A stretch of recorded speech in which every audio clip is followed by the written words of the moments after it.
Bom dia, graça e paz. Bom dia, o pessoal aí da casa. Deus abençoe. Obrigado esse tempo tão gostoso de a gente poder louvar a Deus. Eu também estou crendo que Deus vai fazer, já está fazendo, algo nos nossos corações. Muito bem. Quero meditar um texto no Velho Testamento, no livro de 1 Reis, capítulo 18, versículos 20 até o 40. Mas eu só vou ler o versículo 30. 1 Reis, capítulo 18, 20 a 40. E o texto que eu vou ler nesta manhã está no versículo 30. Que diz o seguinte: Então Elias disse a todo o povo: Chegai-vos a mim. E todo o povo se chegou a ele. Elias restaurou o altar do Senhor que estava em ruínas. Muito bem, irmãos. Se a gente só for olhar esse texto, talvez a gente tenha um pouquinho de dificuldade de entender o que está acontecendo aqui. Então, eu vou tentar fazer um panorama geral do ambiente que Elias está, e por ele ter trazido essa palavra, para a gente poder entender bem o contexto, entender bem o ambiente em que Elias estava inserido ali. Muito bem. Nesse texto, o profeta Elias, num ambiente de total idolatria, ele chama o povo de Israel para uma escolha. Nós constantemente estamos fazendo escolhas, pequenas, grandes, toda hora nós estamos fazendo escolha. Aqui, o rei Acabe e sua esposa Jezabel, ávidos, ferrenhos, exterminadores de profetas de Deus. Imagina, especialmente Jezabel, essa mulher, ai de quem caísse na mão dela, principalmente se fosse um profeta de Deus. E nesse episódio eu vejo na caminhada do povo de Deus, talvez algo que nós estamos vivendo nos dias de hoje, e isso assim de maneira bem sutil. Quando eu digo sutil, porque pode ser que nem nós estamos percebendo direito. Vejo também que diante dos feitos tremendos realizados por Deus, através da vida de Elias, esse mesmo homem que Deus usou tremendamente, em um momento ele se fragiliza diante de uma ameaça que já estava acontecendo. Porque Jezabel mandou um recado para ele: vou te pegar, você vai morrer. Aí, nós olhando o texto, ele vai se esconder. É aí onde Deus fala ao coração deste homem. Mas Elias, ele entra em depressão. Hoje nós não vamos ver isso, mas nós vamos olhar aqui com vocês, desde o capítulo 17, nesse ambiente de perseguição, mas também ao mesmo tempo acontecimentos que se davam, que a gente não vê acontecer nos dias de hoje. Milagres. Deus usando a vida de Elias e acontecendo milagres. Se você olhar no capítulo 17, vou fazer assim um pequeno resumo para a gente ter uma ideia. Elias, ele vai lá para o rei Acabe e fala assim para ele que vai ter uma seca. Ele prediz uma seca e essa seca acontece. E também, nesse processo, o que acontece? Deus fala para Elias, faz o seguinte: você se retira, vá se esconder. E Elias obedece e ele vai para um local, diz ali no ribeiro de Quireate, ele vai ali, pelo menos água ele teria. E olha só o que aconteceu: Elias foi sustentado por pássaros. De manhã vinha pão e carne, e à noite também vinha pão e carne. Já pensou, irmãos? Que coisa! Não é legal isso aí? Diz aqui que os pássaros eram corvos. Aí eu fiquei pensando, né? Já pensou se fosse urubu? Que tipo de carne que iriam trazer aí para Elias? Mas Elias foi cuidado por Deus. De manhã à noite ele tinha garantido a sua refeição. Então aqui está o milagre. Deus sustentando Elias através de pássaros. E numa situação delicada, Deus que ordenou Elias a se afastar, porque Jezabel queria exterminar todos os profetas. Se a gente olhar no capítulo 18, versículo 4, olha só o que diz: porque quando Jezabel exterminava os profetas do Senhor, Obadias tomou 100 profetas e de 50 em 50 os escondeu numa cova e os sustentou com pão e água. Então, era nesse ambiente que estava Elias. Quando nós olhamos no texto seguinte, mesmo no capítulo 17, versículo 8, a palavra fala assim: veio a palavra do Senhor dizendo. Olha só que interessante. Esse era o jeito naquela época de Deus falar com o profeta. Então, várias vezes essa expressão, veio a palavra do Senhor dizendo. Então aqui, novamente, Elias, ele é orientado para ir para um lugar que chama Serepta. E ali ele iria encontrar uma viúva que iria dar a ele água e bolo. E nesse encontro, essa viúva, que não mais tinha como sobreviver com o essencial, foi abençoada com um milagre. Se você ler o texto ali, diz que a panela de farinha dela não deixou de faltar farinha, e nem a botija de azeite deixou de faltar azeite. E esse milagre aconteceu na vida dessa viúva, e Elias falou que isso iria acontecer enquanto houvesse a seca. No dia que viesse a chuva, aí pararia de ter a farinha e de ter o azeite.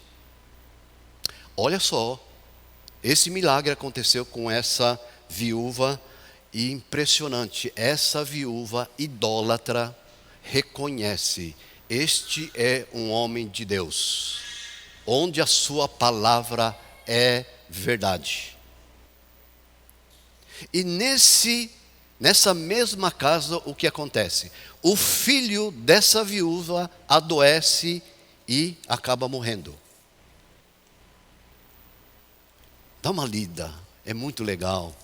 Como é que Deus orientou para que esse menino ressuscitasse? Interessante, ele levou lá no quarto onde ele estava hospedado, botou na cama dele, disse que deitou em cima dele algumas vezes, e a vida voltou a esse menino. Depois desse acontecimento, depois desse milagre, essa mulher tem a seguinte expressão: este é um profeta do Deus verdadeiro, homem de Deus. Nesse ambiente de idolatria, olha só o que começa a acontecer no coração de algumas pessoas. Muito bem, eu quero também lembrar para vocês que depois desse acontecimento, Elias é orientado por Deus e ele vai até Acabe. E nessa ida até Acabe acontece algo extraordinário. Se você conhece a história, nós vamos relembrar. Se você não conhece, nós gostaríamos que a gente pudesse conhecer um pouquinho. Vocês sabem que nesse ambiente de perseguição, o profeta Elias, ele chega até o rei Acabe. Aí nós já estamos no capítulo 18. E nesse acontecimento, nesse enfrentamento de Elias com o rei Acabe, ele coloca uma coisa que, olha, é algo extraordinário. Capítulo 18, versículos 20 em diante, olha só o que diz. Então enviou Acabe mensageiros a todos os filhos de Israel e ajuntou os profetas no Monte Carmelo, os profetas de Baal. Então Elias se chegou a todo o povo e disse: até quando cocheareis entre dois pensamentos? Se o Senhor é Deus, segui-o. Se é Baal Deus, segui-o. Porém o povo nada lhe respondeu. Olha só, nesse encontro, antes desse encontro, olha só o que Elias diz no versículo 19. Agora, pois, manda juntar a mim todo Israel no Monte Carmelo, como também os 450 profetas de Baal e os 400 profetas do poste ídolo que comem na mesa de Jezabel. Então, aqui, Elias faz esse desafio. Traga aí os 450 profetas de Baal e os 400 profetas dos postes ídolos, que é da deusa Aserá. Então 450, 400, 850 profetas se ajuntem, e junto com isso Acabe convoca todo Israel para estar ali no Monte Carmelo. Gente, imagina quanta gente ali. 850 profetas do deus Baal e da deusa Aserá. E só Elias.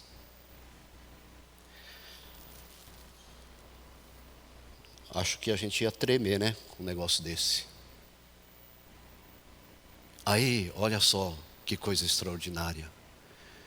O lugar onde a gente deve se agarrar não é no nosso poder, na nossa capacidade. Elias é uma demonstração disso. Ele se agarrava a Deus. Porque, quem sabe, Elias já sabia que aquele que vive em mim é maior do que aquele que está no mundo. Quer dizer, isso é no Novo Testamento, né? Mas essa era a convicção deste homem. Porque ele sabia que Deus estava com ele.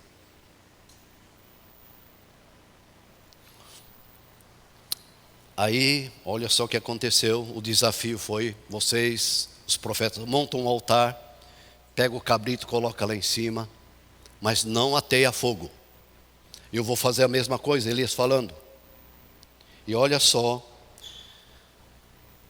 Aí, nesse desafio, os profetas de Baal e os profetas do poste ídolo fizeram isso e começaram a invocar o seu Deus para ver se o fogo caía. E eles ali fazendo todo aquele cerimonial: ah, Baal, responde-nos, ah, Baal, responde-nos. Pulavam para lá, pulavam para cá, em volta ali do altar, mas ninguém respondia nada. Desde manhã até o meio-dia. Imagina, irmãos, isso. Olha a canseira. Canseira de quem faz isso e a canseira de quem está assistindo. E, olha só, Elias olhando, parece que tinha alguma coisa de cômico nesse homem. Ele já tirou uma casquinha nessa turma. O texto diz que ele foi e zombou zombou desse pessoal. Então, ao meio-dia, Elias zombava desses profetas. Olha o versículo 27. Ao meio-dia, Elias zombava deles, dizendo: clamai em alta voz, porque ele é Deus. Pode ser que esteja meditando, ou atendendo a necessidades, ou se talvez está de viagem, ou a dormir e vai despertar. Olha o jeito que Elias usou para tirar uma casquinha dessa turma. E olha só, diante disso os profetas reagiram no versículo 28. E eles clamavam em altas vozes, e retalhavam com facas e com lancetas, segundo o seu costume, até derramarem sangue. Chegou a esse ponto. E aí, olha só, o versículo 29. Passado o meio-dia, profetizaram eles, até que a oferta de manjares se oferecesse. Porém, não houve voz, nem resposta, nem atenção alguma. De manhã até a tarde. Um pequeno intervalo com essa zombaria de Elias. Tá bom, não aconteceu nada. Aí, olha só o que acontece. Elias chama o povo e pede para restaurar o altar, coloca a lenha e o novilho, e aqui a descrição é: traga água, joga sobre o altar. Jogaram água uma vez, mais uma vez, a água sobre o altar. Segunda vez, mais uma vez, trouxeram e jogaram sobre o altar. 3 vezes. Aquele altar ficou encharcado. E Elias pediu para fazer do lado, assim, um tipo de um rego, em que ali a água ficou empoçada. Irmãos, Elias clama a Deus. E sabe o que acontece? Deus manda fogo. Consome tudo: a lenha, o novilho, as pedras, a terra e a água que estava lá. O texto diz que esse fogo lambeu, secou tudo. E diz o texto que o povo, ao verem isso, se prostraram e disseram: o Senhor é Deus, o Senhor é Deus. Eu queria agora me ater a esse episódio. Eu gostaria de gastar um pouquinho de tempo com vocês, meditando sobre isso. Depois que aconteceu isso, o povo reconheceu o poder de Deus, todos aqueles profetas foram mortos. Aí tem os detalhes bem interessantes. Algumas observações. Irmãos, é interessante a gente notar que houve uma confrontação e demonstração de poder para que houvesse por parte do povo de Israel uma posição clara de quem é que eles iriam seguir. Isso ficou claro. Isso aconteceu para quê? Para que o povo pudesse tomar uma posição. E a pergunta é: vocês vão seguir a quem? Não fica nesse negócio de lá ou aqui. Decidam, saia de cima do muro. Ou é ou não é. Se vai seguir o Deus verdadeiro, então segue. Se vocês vão seguir Baal, vai seguir, então você segue. Decidam. Isso foi a palavra de Elias. Irmãos, os profetas de Baal, por mais esforço e sacrifício que fizeram, nada, mas nada aconteceu. Olha só, o povo israelita, eles tinham conhecimento, sabia das atuações, dos milagres de Deus na sua história.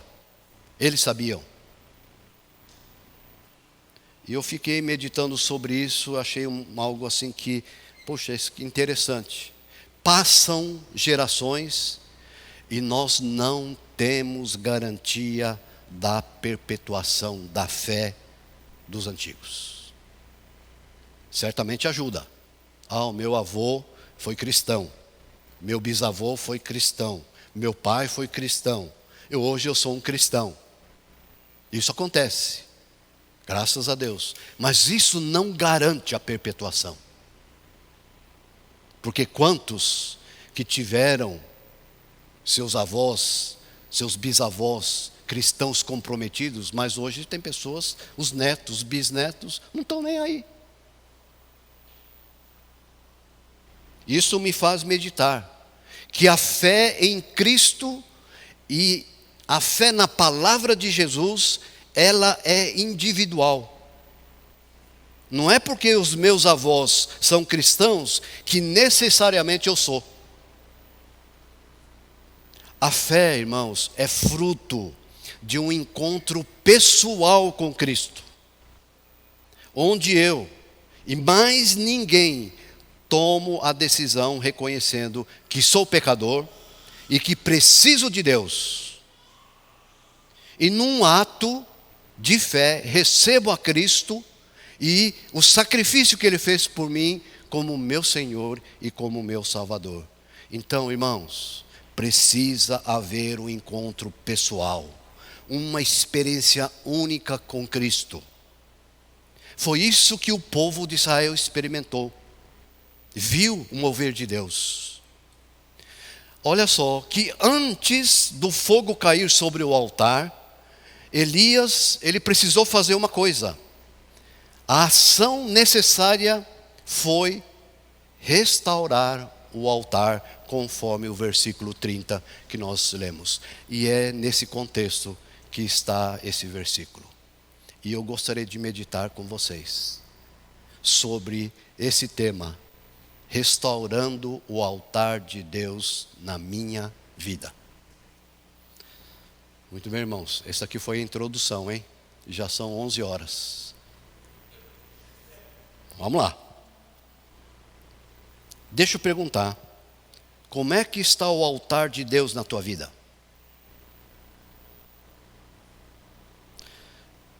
Olha só, irmãos, antes de pedir, antes da manifestação de Deus e sua presença no meio do povo e diante de todos aqueles profetas idólatras, Elias primeiro teve que restaurar o altar do Senhor que estava derrubado.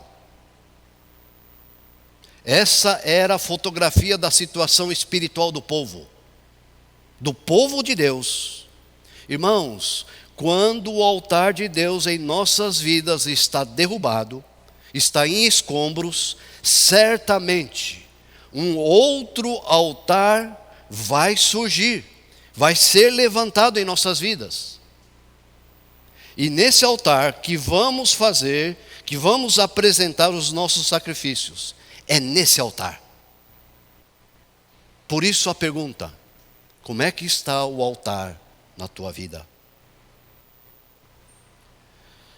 E eu fico pensando, irmãos, e tudo aquilo que toma o primeiro lugar, toma a primazia, tudo aquilo que se torna o nosso maior amor em nossas vidas, isso se torna o nosso Deus.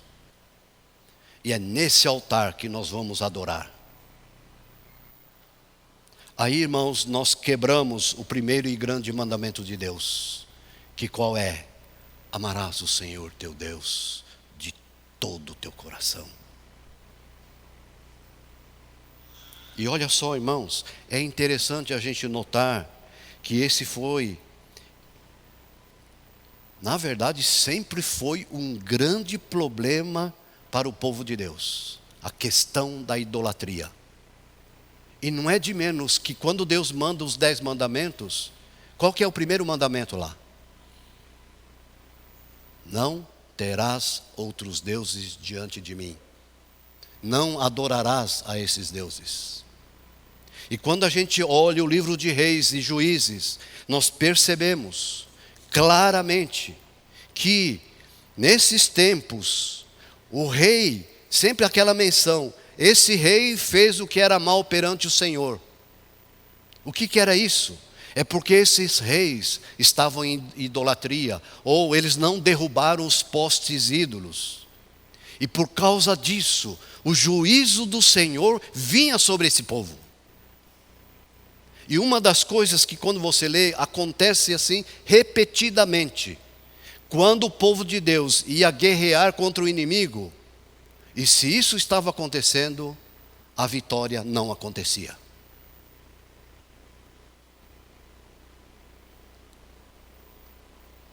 Irmãos, nesse caminho de coerência, como que Deus poderia dar vitória ao seu povo, se esse povo estava em pecado?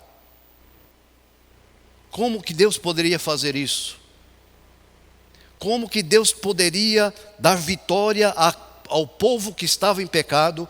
Como que Deus poderia dar vitória para aquilo que não estava em conformidade do que Deus tinha pedido para ser feito e não estava sendo feito?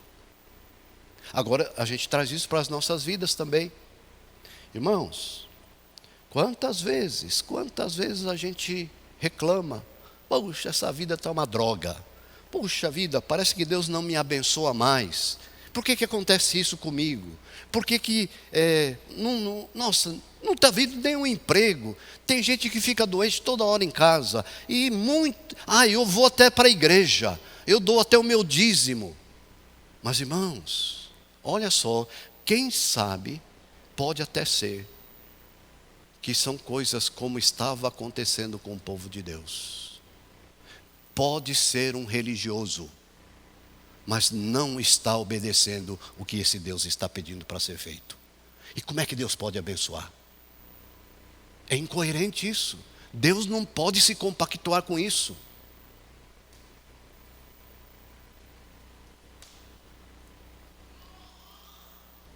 Irmãos,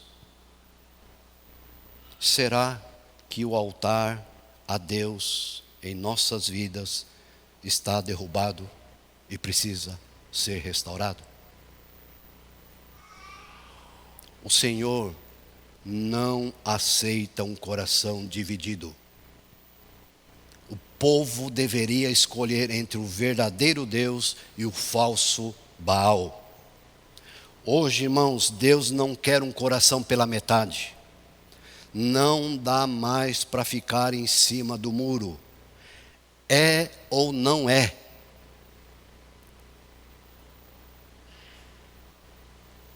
Irmãos, dedicar parte da nossa vida a Ele é a mesma coisa que rejeitá-lo. Percebam, irmãos, a confusão que a gente faz. Achamos que podemos ou temos que separar a nossa vida conforme o ambiente que a gente vive. Por exemplo, hoje nós estamos aqui, maravilha, né? A gente se sente até mais perto de Deus quando a gente canta. Às 15 horas nós vamos ter o Envisionar. Aí é maravilha, né? Aí eu sou um bom cristão, por quê? Porque eu vou estar ali, eu quero aprender e eu quero praticar aquilo que Jesus pediu para nós fazermos, que é fazer discípulos. Mas amanhã, segunda-feira, lá no meu serviço, com as pessoas que trabalham comigo, lá na escola, com os meus amigos que estudam comigo, lá naquela reunião, lá naquele encontro, com a esposa, com o marido, com os filhos, com o sogro, com o genro, com nora, que moram com você. Aí talvez você pense assim, aí é um pouco diferente. Se pensarmos assim, irmãos, aí é que estamos redondamente enganados. Aí que realmente precisamos restaurar o altar de Deus em nossas vidas. A transformação que Cristo fez em nós não é só para certas ocasiões. Irmãos, se somos de Deus, se sou filho de Deus, somos inclusive aqui.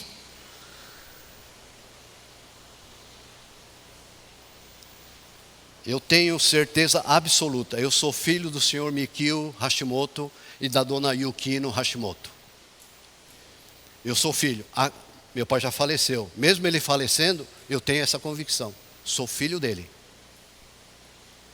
Não é que quando eu vou para um outro lugar, não sei se eu sou filho do senhor Mikio. Essa identidade é minha, ninguém toma. Irmãos, aí que é o perigo. Às vezes nós confundimos as coisas. Deixa eu contar uma ilustração. Aconteceu comigo. Eu não lembro se eu contei para vocês. Mas se eu contei, eu vou relembrar. No colegial, na prova de química, já era cristão, tinha um chamado de Deus para ser pastor. Estava lá fazendo terceiro ano. E tinha uma matéria que chamava balanceamento. Não sei se vocês lembram disso aí. Não sei se tem hoje ainda. Mas eu tinha que saber a tabela periódica. E para você colocar os números ali, para fazer o balanceamento, você tem que saber a tabela periódica com os númerozinhos ali. E eu não me lembrava, mas de jeito nenhum. Sabe qual foi o melhor recurso que eu fiz? Puxei a tabela periódica e copiei. Por quê? Olha só o que estava dentro de mim. Aquele princípio que diz assim: quem cola não sai da escola. Aí tem um professor aqui, né? Agora deixa eu perguntar aqui, quem aqui nunca colou? Os irmãos aqui que estão assistindo, quem nunca colou na vida? Puxa vida, eu estou me sentindo muito aliviado. Sabe o que aconteceu? Meu professor, eu lembro o nome dele, é um bruta de um homem grande. O apelido é Lula, acho que era Luiz, né? Lula. Ele estava lá na porta, ele ficava com a cabeça baixa, mas sabe quando ele fica olhando assim, ó? Ele estava olhando assim. Aí não falou nada, ele saiu, ele veio andando. Eu estava quase no final da classe. Ele chegou assim, pegou a minha prova, pegou uma caneta vermelha, fez uma bola redonda assim, ó. Para um bom entendido, é 0. Irmãos, deixa eu dizer uma coisa para vocês. O que doeu em mim não foi o 0. O que doeu em mim foi a vergonha que eu passei ali e que envergonhei alguém a mais também. Olha só por causa que eu não lembrei o número, puxei, e o dito cujo estava de olho. Aquilo, olha assim, e eu sabia que tinha mais gente do meu lado, estava colando também. Mas pegou o Luiz. Aquilo doeu. Me envergonhei e envergonhei o nome do Deus que eu dizia que eu cria. Quer dizer, cria não, eu ainda continuava crendo. Passou tudo aquilo lá e quando ele foi entregar a prova, ele nem teve o cuidado de corrigir, porque tinha um bruta de um círculo vermelho lá. Ele me entregou e eu falei assim: professor, eu quero pedir perdão pela pilantragem que eu fiz. Não falou nada. O 0 continuou. Irmãos, pequenas coisas que às vezes nós estamos entrando nas coisas que estão por aí que são mais fáceis. E eu queria encerrar dizendo o seguinte: hoje, será que alguém sente o tocar de Deus no seu coração, que gostaria de fazer uma mudança de rumo em sua vida, restaurando o altar de Deus na sua preciosa vida? Aquilo que eu fiz, eu me arrependi. Eu sei que Deus me limpou. Mas hoje, como é que está o altar de Deus na sua vida? Será que está derrubado? Porque se está derrubado, pode surgir um outro altar. E nós estamos prestando, fazendo sacrifício, adoração nesse altar que não é o altar de Deus. Talvez estejamos como o povo de Israel, pulando de um lado para o outro, titubeando, vivendo sem convicção, entre dois pensamentos, entre dois estilos de vida. Aqui na igreja eu sou assim, mas lá fora. Será que hoje, nesse desafio, não gostaríamos de dizer como povo de Deus: o Senhor é Deus, o Senhor é o meu Deus. Vamos apertar um pouquinho mais. O Senhor é o meu único Deus. O que acha, irmãos? Talvez isso está muito patente dentro de você. Mas quem sabe às vezes dá uma escorregadinha. E nessa manhã a gente pudesse reafirmar esse compromisso, essa confissão: Senhor, Tu és o meu único Deus. Amém? Vamos orar. Se esse é o desejo no teu coração, nesta manhã, eu quero convidar você. Não precisa florear nada naquilo que você vai falar. Como aquele povo só disse assim: o Senhor é Deus, o Senhor é Deus. Nessa manhã, só dizermos a esse Deus: Senhor, Tu és meu único Deus.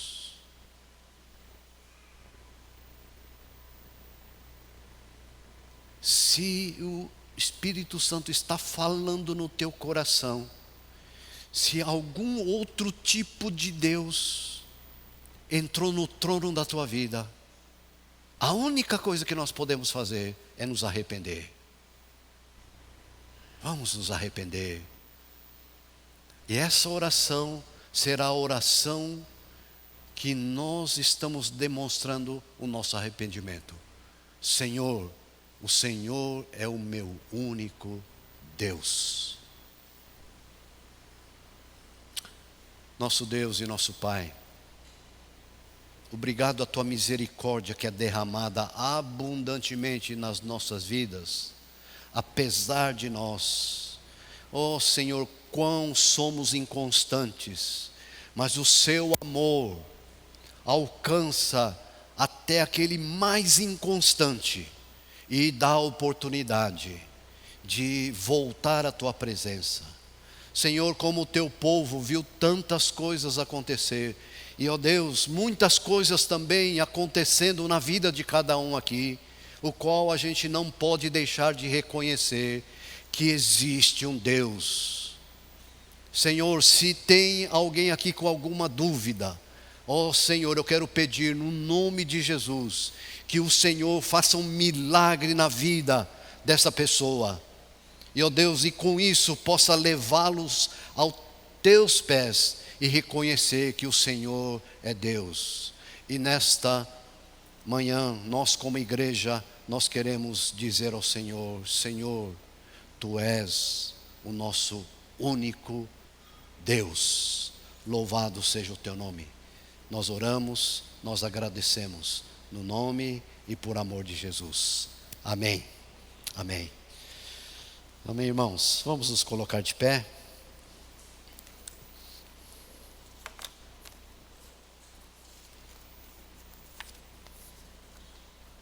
Nós vamos receber a bênção.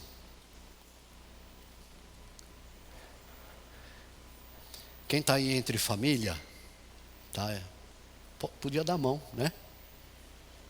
Aí em casa também, viu? Você está junto com a esposa, dá a mão para ela. Oh, legal. Ô Edson, aqui, casal bonito, hein? Você, Terezinha aí. Que legal. Ô Rideu.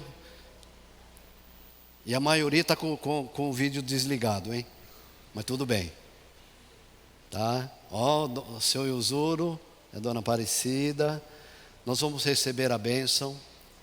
E deseja essa bênção também para o seu irmão, para a sua irmã. Amém? Que a graça do nosso Senhor Jesus Cristo, o amor de Deus Pai, a comunhão, a consolação, o poder e a unção do Espírito Santo seja com cada um, para continuar firme nos teus caminhos, como tendo o Senhor como o único e verdadeiro Deus, para a honra e glória do teu nome, no nome de Jesus. Amém.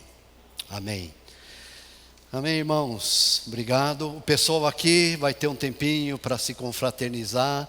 Vamos evitar aglomeração. E os irmãos que estão aqui, vai ficar aberto um pouquinho aí também para conversar. Irmãos, eu só quero pedir a ajuda de vocês. Por favor, dá uma olhadinha lá no Bosque Aviso, no compartilhamento Bosque. Preencha aquele levantamento que nós estamos fazendo. É muito importante para a nossa assembleia que nós vamos fazer no dia 8 de novembro. Então, por favor, obrigado, Deus abençoe, tenha uma boa semana e o Senhor cuide de cada um de nós. Amém.